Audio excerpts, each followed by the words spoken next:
Boa tarde. Desculpa aí a voz, a cara de ontem. Ainda continuo gripado. Mas Deus está falando no meu coração, né? Estava rezando, literalmente, né? E Deus começa a falar no coração. E usando o que o Senhor falou na parte da manhã, eu vou falar um pouquinho, né? Usando a palavra até desses dias que o Senhor deu, né? Meu povo perece por falta de entendimento, de compreensão, de conhecimento, né? Então eu vou seguir essa linha um pouquinho, né? Eu percebo, eu vejo que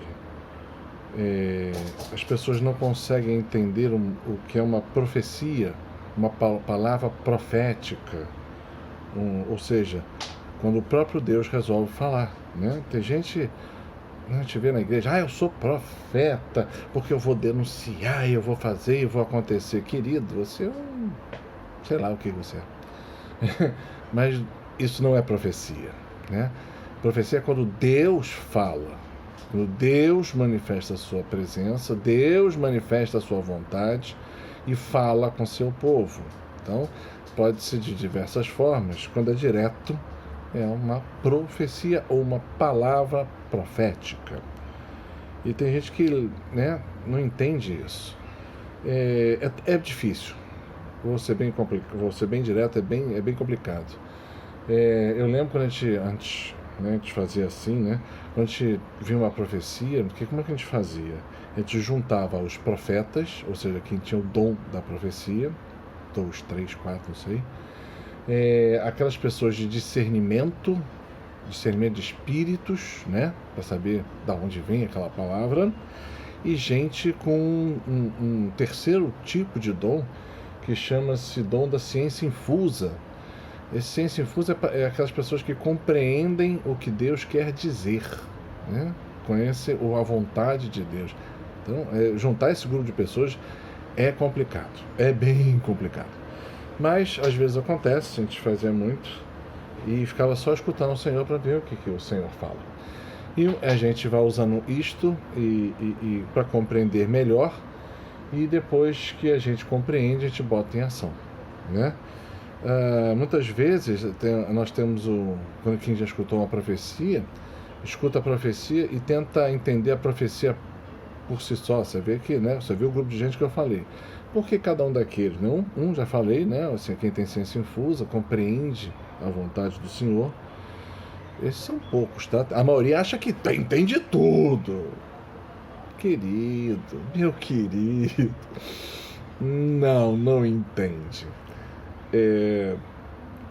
Aí se juntava os profetas. Por que se juntam os profetas? Né? Isso não é novo, não. Isso está na Bíblia, tá? Isso é assim que se fazia antigamente. Porque quando o Senhor dá uma profecia para um profeta, ele não dá só para aquele profeta. Ele vai dar mais ou menos a mesma informação para todos. E um vai poder confirmar aquela palavra e até botar outras coisas que o Senhor disse, né? Que o profeta pode não ter falado, ou de vontade, ou porque o Senhor não quis, né? Então, por isso você tem profetas, porque eles vão confirmar essas palavras que o Senhor vão dizer, né? O discernimento de espíritos é uma coisa meio óbvia, né? Para saber se realmente veio de Deus, né? Então, quem tem mais essa parte de discernimento de espíritos, ou é o líder de um grupo, ou o pessoal de Ministério de Libertação, né? Só ajudando as pessoas a compreender.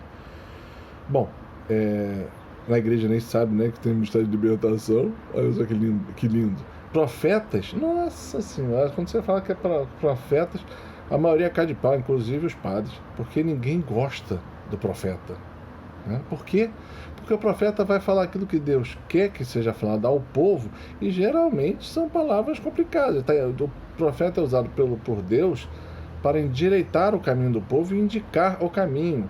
Como a gente vive numa civilização que todo mundo acha que sabe tudo e ninguém quer escutar a Deus, no fundo, todo mundo sabe falar, mas escutar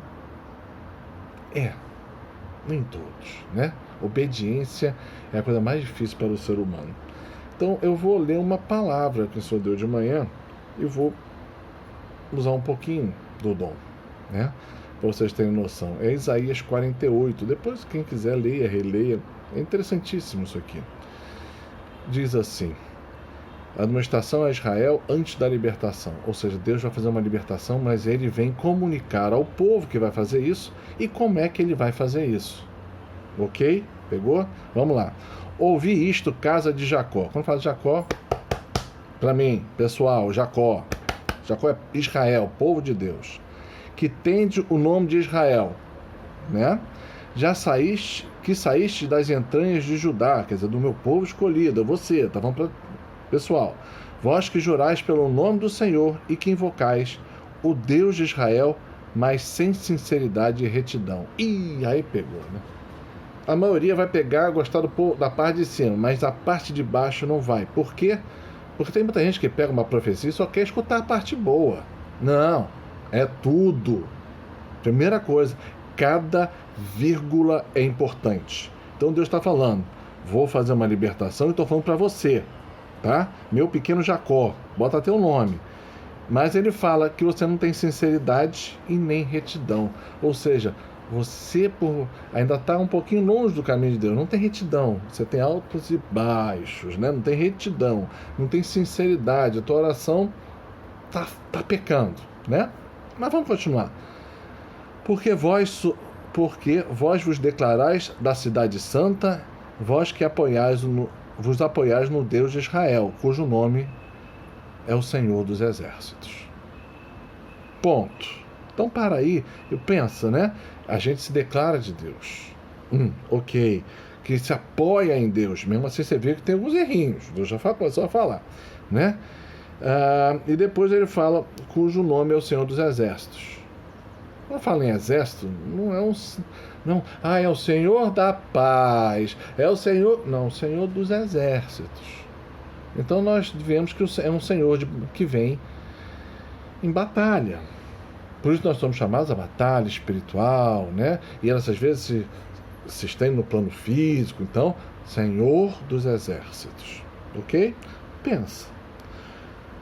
O que passou eu predisse com muita antecipação. Depois me pus à obra e tudo se realizou. Então o Senhor avisa o que ele está fazendo. O Senhor não tem falado. Então você está surdo. Você não está compreendendo, você não está buscando. Porque o Senhor fala. Então o Senhor está dizendo, o que eu te falei, presta atenção, o que eu te falei, né? O que ele falou? O que passou eu predisse com muita exatidão e antecipação. Né? Deus fala com muita antecipação. E tudo se realizou. Sabendo bem que és rígido, e essa palavra não quer dizer boa nesse caso, que tens uma cerviz, e que tua cerviz tem músculos de ferro, ou seja, é cabeça dura, tu não me escutas, tu é ruim, né? E que tua fronte é de bronze. Não é bom essa parte. Né? Ele falou, ou seja, tu é ruim, tu é um servo mau, né? Mas não fica triste não, a maioria de nós é. Mas o Senhor, olha como Deus é misericordioso. Apesar de tudo isso, eu te digo com antecedência o que eu vou fazer. Para que você mude, para que você se altere, para que você se converta. E Ele dá esses sinais, essas coisas todas, para a gente ver que Ele é Deus, que Ele toma conta de tudo e que Ele vai fazer. Né? Eu te predisse acontecimentos com muita antecedência.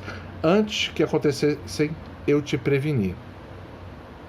Então isso é o normal para quem? Para Jacó. Quem é Jacó? O povo de Deus, você.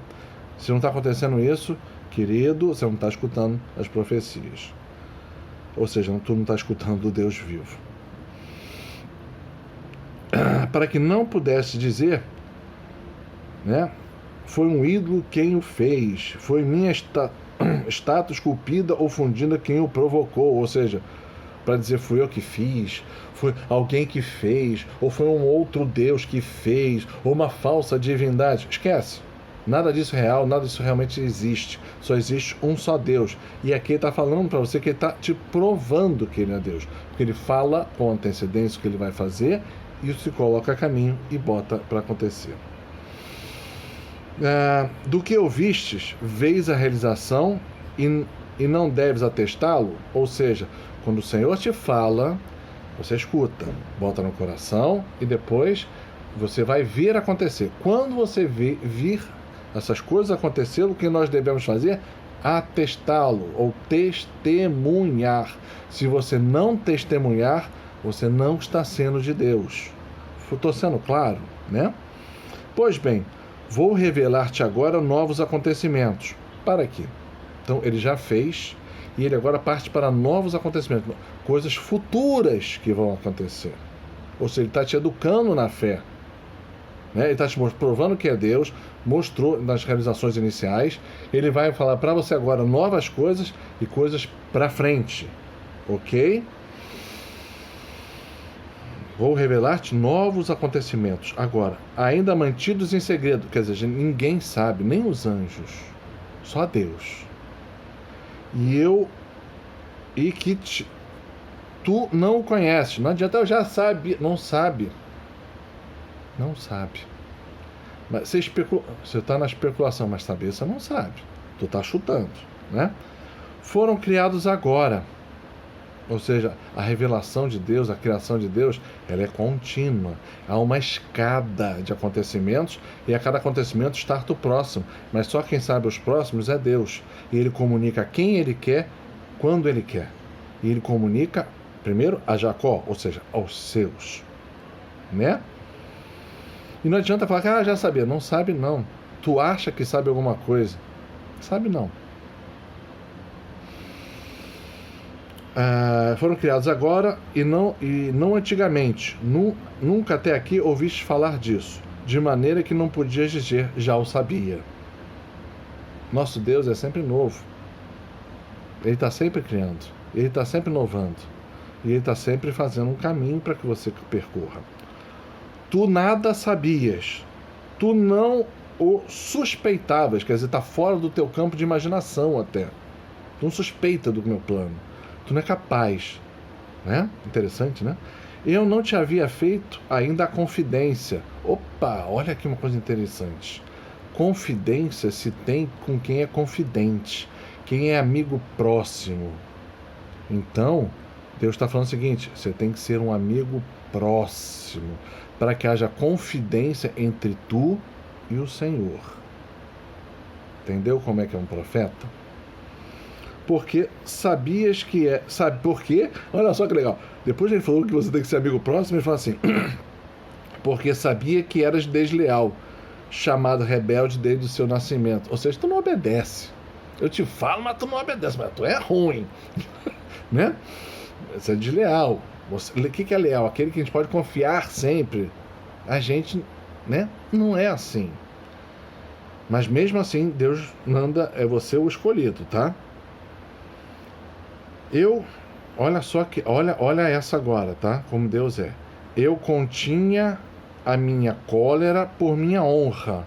Ou seja, nós somos dignos da ira de Deus. Imagina os próximos, imagina aqueles que estão longe. Ai, Senhor é misericordioso. O Senhor não se contradiz. Ou a sua palavra está errada, ou a Bíblia. Eu acho que não é a Bíblia. Né? Eu continha, presta atenção. Cadê onde eu estava? Eu continha minha cólera por minha honra. Por causa dele. Porque ele tem um plano. Porque ele é leal. Porque ele é fiel. Presta atenção. Dominava a ira dele, né? Sem te ferir. Por causa da minha glória. Aqui tem uma palavra que a maioria não entende. Deus tem um plano. Ele vai fazer esse plano acontecer. Nós somos desleais, difíceis, complicados, pecadores, aquela coisa toda, mas ele poderia usar a ira dele para, né, fazer nos castigar, mas ele não faz isso. Por que ele não faz isso? Por causa da honra dele, porque ele quer mostrar para todo mundo o plano dele de salvação, porque ele quer mostrar para todo mundo e usa o povo dele para isso, né? E por causa da minha glória, ele quer mostrar a glória dele num pecador que nem você. Legal, né? Passei-te no caminho, no cadinho da prata e provei-te no crisol da tribulação. É aqui que a gente é provado, é aqui que a gente é adestrado, é aqui que o Senhor nos educa. Haja unicamente preocupado com a minha honra e ninguém possa ceder a minha glória.